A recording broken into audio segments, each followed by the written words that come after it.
پاکستان کے 2 پائلٹس نے امریکی بحریہ اور فضائیہ کا غرور خاک میں ملا دیا۔ 1995 میں سپائڈر الرٹ کے نام سے پاکستان اور امریکہ کی مشترکہ السلام علیکم، میں ہوں عمر فاروق اور آپ دیکھ رہے ہیں موسیٰ ریئیکشن ٹی وی۔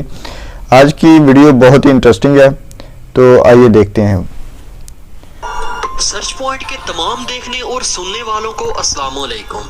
دوستو، آج کی اس ویڈیو میں ہم آپ کو ایک ایسا واقعہ سنانے جا رہے ہیں جس میں پاکستان کے 2 پائلٹس نے امریکی بحریہ اور فضائیہ کا غرور خاک میں ملا دیا۔ ان شاہینوں نے ایسا کارنامہ سر انجام دیا جس کو تاریخ ہمیشہ یاد رکھے گی۔ اس کارنامے نے دنیا کو حیرت میں ڈال دیا۔ ناظرین گرامی، 1995 میں سپائڈر الرٹ کے نام سے پاکستان اور امریکہ کی مشترکہ مشقیں شروع تھی، جس میں پاکستان کے تینوں شعبوں نے بھرپور حصہ لیا۔ جنگی مشقوں کے آخر میں یہ پروگرام تھا کہ فضا سے سمندر پر حملہ کیا جائے۔ اس میں پاک فضائیہ کو یہ ٹاسک دیا گیا کہ وہ سمندر میں موجود بحری بیڑے ابراہم لنکن کے قریب جا کر اس پر مصنوعی حملہ کریں، اور دوسری طرف امریکی بحری بیڑے پر موجود عملے کو یہ ٹاسک دیا گیا کہ اس حملے سے بچنا ہے اور اس طیارے کا سراغ لگانا ہے جو کہ بحری بیڑے کے قریب آنے والا تھا۔ امریکہ کا یہ پروگرام تھا کہ امریکی بحری بیڑے پاکستانی طیاروں کو چٹکی میں گھیر دیں گے اور ان پر حملہ کر دیں گے۔ ان مشقوں میں امریکی افسران بالکل پر امید تھے کہ پاکستانی طیارے ہمارے بحری بیڑے پر حملہ نہیں کر سکیں گے اور پہلے ہی ان کو گرا دیا جائے گا۔ امریکہ کو یہ تسلی تھی کہ ان کے پاس دنیا کا بہترین ریڈار سسٹم موجود ہے جو کہ اس بحری بیڑے پر نصب کیا گیا ہے، اس لیے کوئی بھی طیارہ اس بحری بیڑے کے قریب نہیں آ سکتا۔ اور دوسری خوبی اس ریڈار سسٹم کی تھی کہ وہ کوسوں دور کسی بھی چیز کی نقل و حرکت کو ڈیٹیکٹ کر سکتا ہے۔ اور تیسری سب سے بڑی خوبی امریکی بحری بیڑے کی یہ تھی کہ اس بحری بیڑے پر جو موجود آپریشنل طیارے تھے وہ بھی جدید ترین طیارے تھے اور پاکستانی طیاروں سے زیادہ جدید اور تیز رفتار تھے۔ دوستو، جب پاکستانی پائلٹس کو اس مشن کے بارے میں بتایا گیا تو تمام پائلٹس نے اس مشن پر جانے کی خواہش ظاہر کی، یعنی کوئی بھی پائلٹ اس مشن پر جانے سے گھبرایا نہیں۔ لیکن اس مشن پر صرف 2 ہی پائلٹ جا سکتے تھے جنہوں نے معراج طیاروں کی مدد سے یہ آپریشن سر انجام دینا تھا۔ پیارے دوستو، افسران کی سلیکشن کے بعد 2 پائلٹس کو یہ مشن سونپا گیا جس میں ونگ کمانڈر عاصم سلیمان اور فلائٹ لیفٹیننٹ احمد حسن شامل تھے۔ ونگ کمانڈر عاصم سلیمان اس وقت پاک فضائیہ کے کمانڈر آرٹ کے آفیسر بھی تھے۔ چنانچہ دوپہر کے 3 بجے دونوں پائلٹس نے مشن پر جانے سے پہلے اپنے طیاروں کی چیکنگ کی۔ ونگ کمانڈر نے احمد حسن کو بلایا اور پوچھا کہ تم اس مشن پر جانے کے لیے تیار ہو؟ تو احمد حسن نے پرجوش لہجے میں یس سر کہا اور چہرے پر مسکراہٹ لیے کامیابی کی امید کا اظہار کیا اور کہا کہ امریکہ آج 3 مئی کا دن قیامت تک یاد رکھے گا۔ ونگ کمانڈر عاصم نے اس بات پر خوشی کا اظہار کیا اور احمد حسن کو تھپکی دی۔ پاک فضائیہ کے ان پائلٹس نے انوکھا فیصلہ کیا تھا جو کہ آج تک تاریخ میں پہلے کسی نے نہیں کیا۔ ونگ کمانڈر نے احمد حسن سے کہا کہ جو ہدایات ملیں گی وہ فلائٹ کے دوران ہی ملیں گی اور ان پر عمل کرنا لازم ہوگا۔ تھوڑی ہی دیر میں دونوں نوجوان اپنے اپنے طیاروں میں پہنچ گئے اور چند ہی لمحوں میں مشکل ترین مشن کی طرف محو پرواز ہو گئے۔ دوستو، اب ہوا یوں کہ ونگ کمانڈر عاصم اور احمد حسن اپنے اپنے طیاروں پر محو پرواز تھے اور دوسری طرف امریکی بحری بیڑے پر موجود امریکی افسران ریڈار پر نظریں جمائے ہوئے تھے۔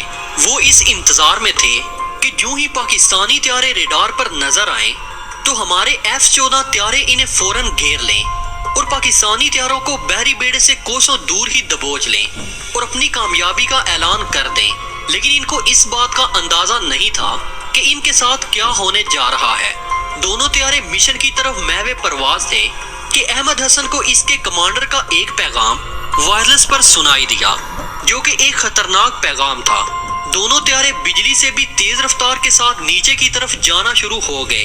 امریکی بحری بیڑے کو اس وقت سانپ سونگ گیا جب ان کو موقع دیے بغیر ہمارے نوجوان اپنے طیاروں کے ساتھ ان کے سروں پر منڈلانے لگے۔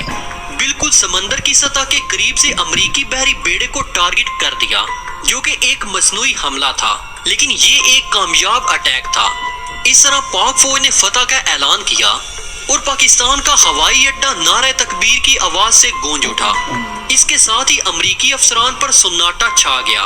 ان کو سمجھ نہیں آ رہی تھی کہ پاکستانی طیارے ریڈار کی نظر سے کیسے بچ گئے اور امریکی بحری بیڑے کو انہوں نے ٹارگٹ کیسے کیا۔ ونگ کمانڈر عاصم نے پرواز سے پہلے ہی یہ فیصلہ کر لیا تھا کہ امریکی ریڈاروں سے بچنے کا ایک ہی طریقہ ہے کہ طیاروں کو اتنی نچلی پرواز کروائی جائے کہ وہ ریڈار کی آنکھوں سے بچ سکیں۔ انہوں نے پرواز بھرنے کے فوراً بعد ہی احمد حسن کو بتا دیا تھا کہ اسے کیا کرنا ہے۔ اگرچہ یہ پرواز معراج طیاروں کے لیے ایک ناممکن پرواز تھی، لیکن ان نوجوانوں نے اپنی جان کی پرواہ کیے بغیر یہ رسک لے لیا۔ دوستو، اتنی نچلی پرواز دنیا میں آج تک کسی طیارے نے نہیں کی۔ پاکستان کے شاہینوں نے دنیا میں ایک مثال قائم کر دی۔ پاکستان کے جوانوں نے امریکہ کو یہ باور کروا دیا کہ تم پاک فضائیہ کے جذبے کے آگے کچھ نہیں۔ پیارے دوستو، آپ کو یہ بھی بتاتے چلیں کہ زمین کے مقابلے میں سطح سمندر پر اس طرح کی پرواز بہت ہی زیادہ خطرناک ہو سکتی ہے، کیونکہ سمندر کی سطح پر ہوا کا دباؤ زمین کی نسبت بہت ہی کم ہوتا ہے، اس لیے سمندر پر زیادہ خطرہ ہوتا ہے اور طیاروں کے کریش ہونے کے 100% چانسز ہوتے ہیں۔ لیکن نوجوانوں کا جذبہ یہ تھا کہ انہوں نے اپنی جان کی پرواہ کیے بغیر امریکہ کے گروہ کو خاک میں ملا دیا اور ان کو بتا دیا کہ جنگیں ہتھیاروں سے نہیں بلکہ جذبوں سے جیتی جاتی ہیں۔ پاکستانی شہینوں نے اپنے ملک کا سر فخر سے بلند کر کے اقبال کے اس شعر پر مور ثابت کر دی جو انہوں نے کہا تھا کہ کافر ہے تو شمشیر پر کرتا ہے بھروسہ، مومن ہے تو بے تیغ بھی لڑتا ہے سپاہی۔ تو دوستو، آپ لوگ بھی پاکستانی ہونے کا ثبوت دیتے ہوئے کمنٹ سیکشن میں پاک فوج زندہ باد اور اپنے جوانوں کو سلام ضرور پیش کیجئے گا۔ تو دوستو، آج کی اس ویڈیو میں اتنا ہی۔ ہمیشہ کی طرح امید ہے کہ آج کی یہ ویڈیو بھی آپ کو بے حد پسند آئی ہوگی۔ ویڈیو پسند آنے کی صورت میں اسے لائک کیجئے، دوستوں کے ساتھ شیئر کیجئے اور کمنٹ سیکشن میں ہمیں اپنی قیمتی تجاویز سے ضرور آگاہ رکھیے گا۔ تو ملتے ہیں ایک نئی ویڈیو میں۔